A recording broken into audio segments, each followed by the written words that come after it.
انسان کی شیطان کے ساتھ آخری ملاقات جو ہونے والی ہے اس کا ذکر اس کے اندر موجود ہے۔ اعوذ باللہ من الشیطان الرجیم، بسم اللہ الرحمن الرحیم۔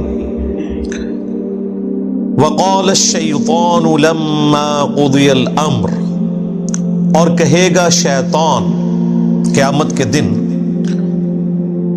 جب کہ سب کا فیصلہ ہو چکے گا، یعنی جنتی جنت میں پہنچ گئے، جہنمی جہنم میں چلے گئے، اللہ تعالیٰ کی طرف سے الٹیمیٹ ڈیسیژن ہو گیا، اس کے بعد شیطان بھی اپنے ماننے والوں سے خطاب کرے گا۔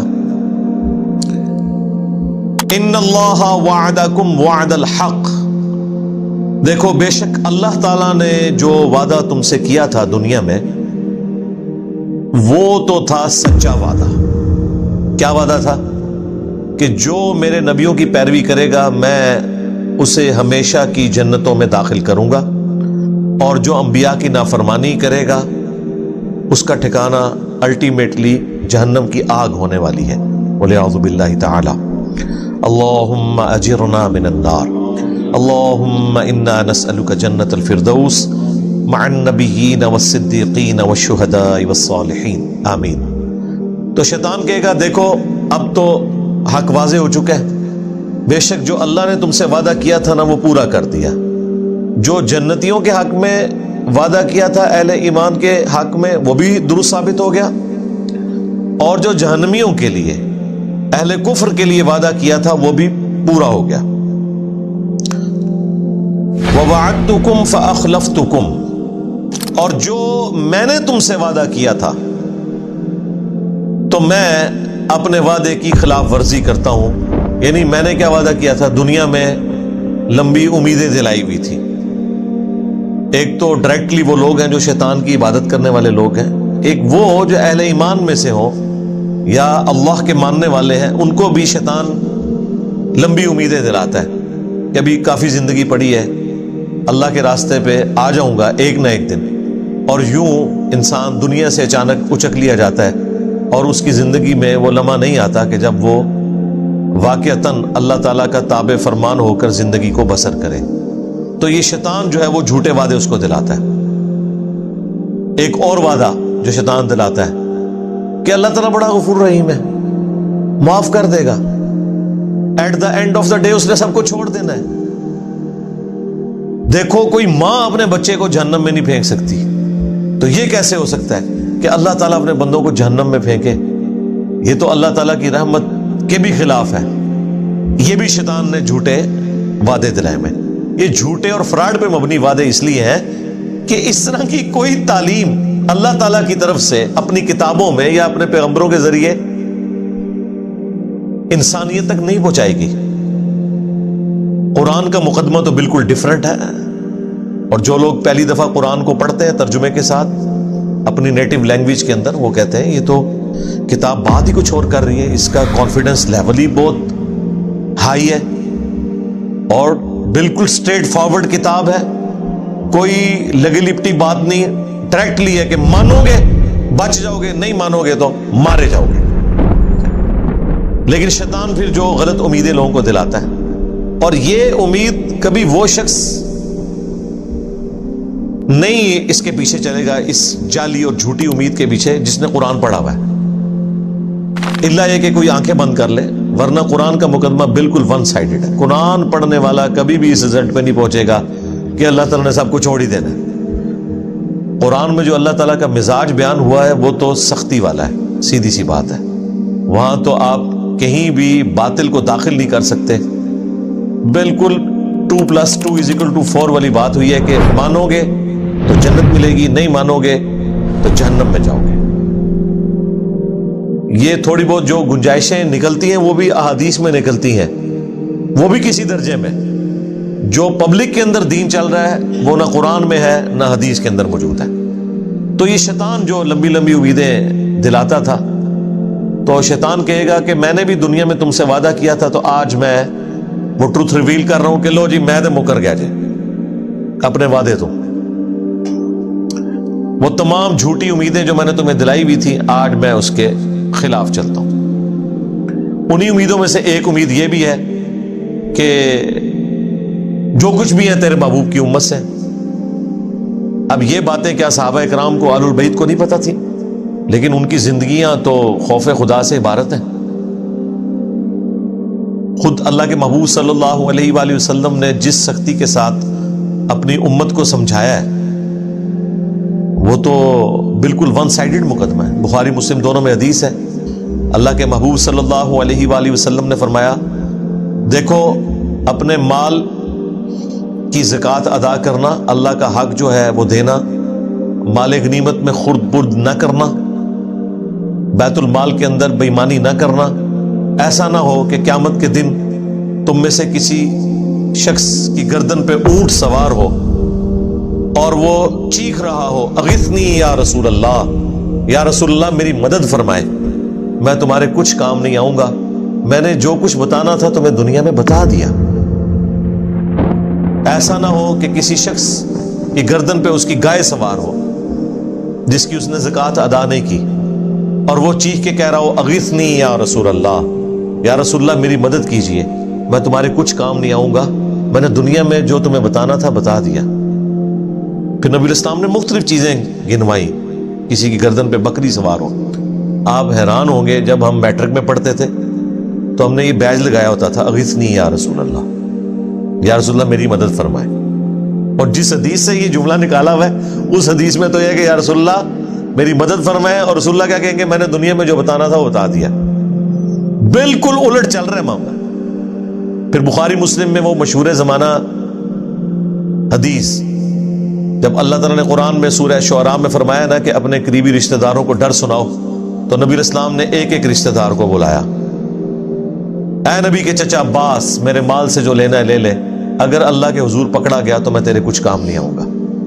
اے نبی کی پھوپھی صفیہ، میرے مال سے جو لینا ہے وہ لے لے، اگر اللہ کے حضور تو پکڑی گئی تو وہاں میں تیرے کچھ کام نہیں آؤں گا۔ اے نبی کی بیٹی فاطمہ، میرے مال سے جو لینا ہے وہ لے لے، یعنی دنیا میں اس کا مالک ہوں، لیکن اگر اللہ کے حضور تو پکڑی گئی تو میں تیرے کچھ کام نہیں آؤں گا۔ حالانکہ سیدہ فاطمہ ڈیفینیٹلی جنتی عورتوں کی سردار ہیں۔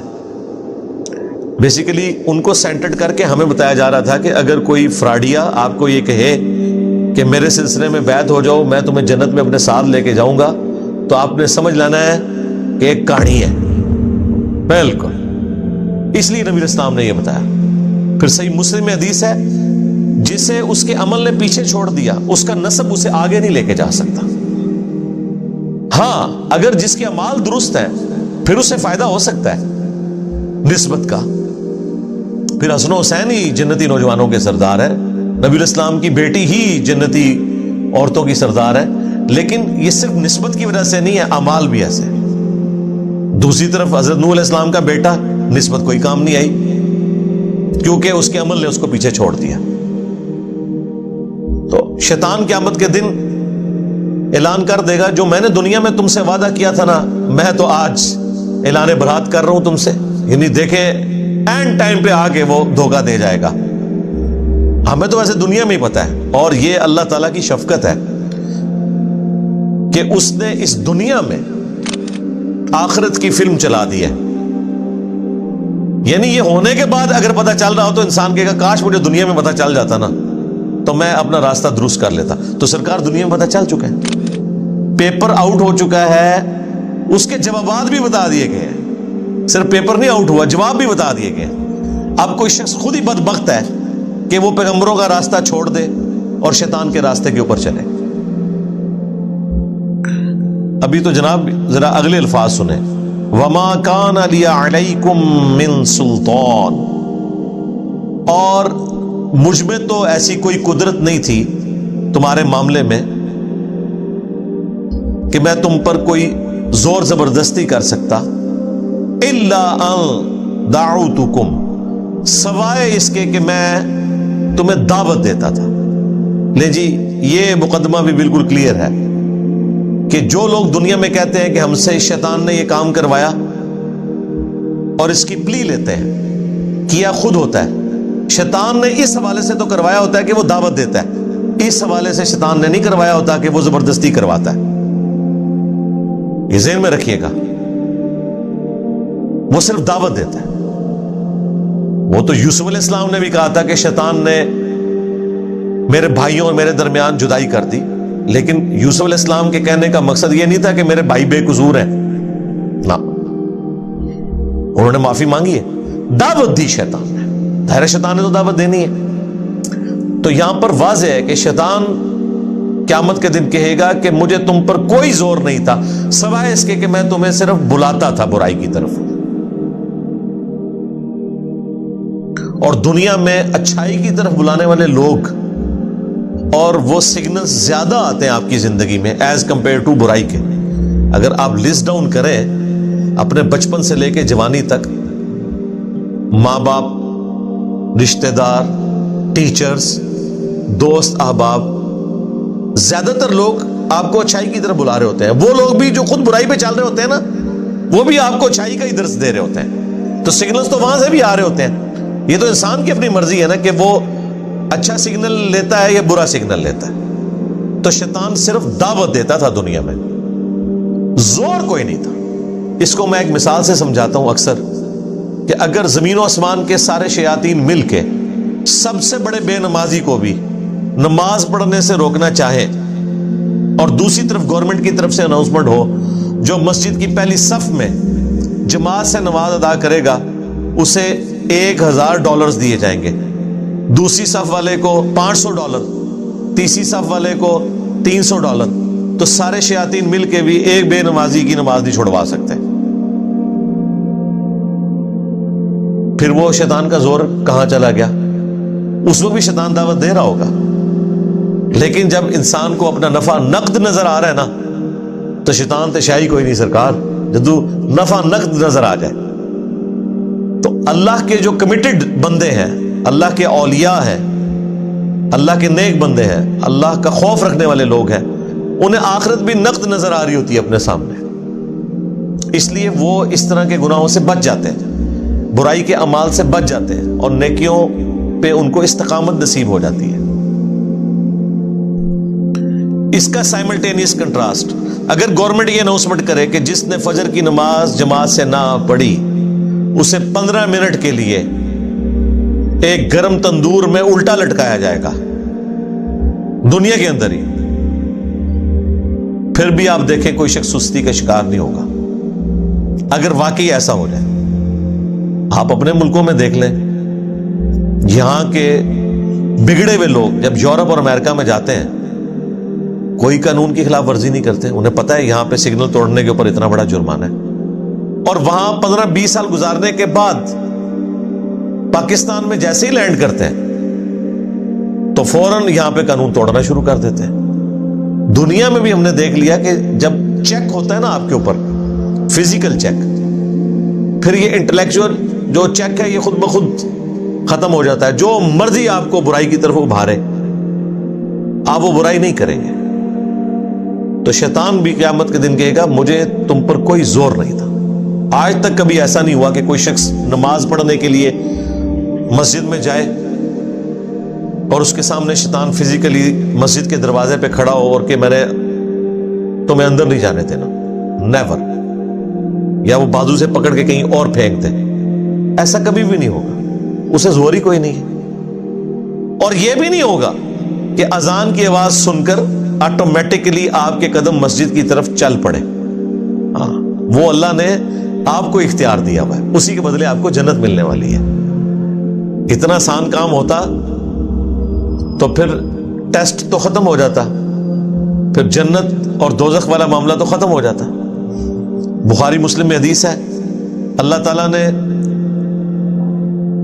جنت کو ناگوار چیزوں سے ڈھانپ رکھا ہے اور دوزخ کو خوشگوار چیزوں سے ڈھانپ رکھا ہے، یعنی جنت تک پہنچنے کے لیے آپ کو ناگوار چیزوں کا سامنا کرنا پڑے گا، نمازوں کی مشقت، غسل کی مشقت، روزوں کی مشقت، حلال اور حرام میں تمیز کرنے کی مشقت، یہ ساری ناگوار ہیں طبیعت کے اوپر چیزیں۔